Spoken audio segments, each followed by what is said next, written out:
நவீன கால ஆண் எங்கே நெருக்கடியில் இருக்கிறான்? எந்த ஃபேமிலினாலும் கடன் அப்படின்னா ஆண் மேலதான் வந்து விழுது.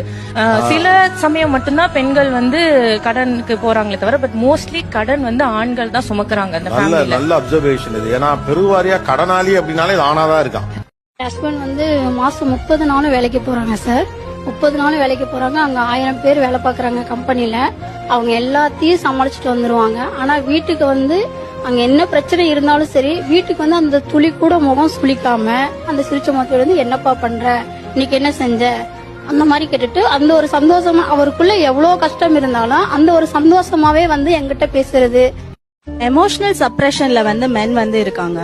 இப்போ ஒரு விமனால வந்து எனக்கு ஃபீலிங்ஸ் ஏதோ ஒரு கஷ்டம் இருக்கு அப்படின்னா என்னால வந்து அது ஈஸியா புலம்பிட முடியும், அழுதுட முடியும். ஆனா அது மென்னால வந்து ஈஸியா புலம்பவோ அழுகவோ முடியாது. ஸ்டில் அவங்க வந்து ஒரு கஷ்டப்பட்டு வீடு கட்டினாலும் வீடு ஃபுல்லாவே பெண்களா தான் இருக்காங்க அப்படின்னு நினைக்கிறேன். ஏன்னா கட்டுறதுமான ஆண்களா இருக்கலாம், வீடு ஃபுல்லாவே பெண்களோட கண்ட்ரோல்ல தான் இருக்கு. ஒரு ஃபங்க்ஷன் வீட்ல இருக்கு அப்படின்னு சொல்லிட்டு சொன்னா, அம்மாக்கு என்ன தேவை, வைஃப்க்கு என்ன தேவை, குழந்தைங்களுக்கு என்ன தேவை, he is having one budget. But அதுல வந்து எல்லாருக்கும் பூர்த்தி பண்ணிட்டு, even if he like something, அவருக்கு ஏதோ பிடிச்சிருந்தாலும் அதை பண்ணிக்க முடியாது. சரி, வர வருமானத்தை வச்சு அவன் வீட்டை சமாளிக்கிறது, இஎம்ஐ கட்டுறது, வண்டி இஎம்ஐ லோன் அந்த மாதிரி கட்டுறதே பெரிய விஷயமா இருக்கும். அதுல வந்து எனக்கு பர்த்டே கிஃப்ட் பண்ணல, எனக்கு வெட்டிங் டே கிஃப்ட் பண்ணல அவங்க வற்புறுத்துறப்போ அவன் பைனான்ஸ் ப்ராப்ளமா ரொம்ப அந்த இடத்துல வந்து மன நெருக்கடியில இதாகிற மாதிரி இருக்கு.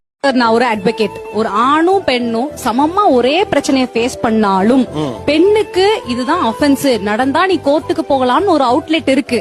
ஆனா அதே விஷயம் ஆணுக்கு நடந்தா அது ட்ரோலிங் ஆகும். இதெல்லாம் ஒரு பிரச்சனையாடா, நீ எடுத்துட்டு வரியா, அது அஃபென்ஸே இல்லைன்னு சட்டமே பாரபட்சம் பாக்குதுன்னு என்னோட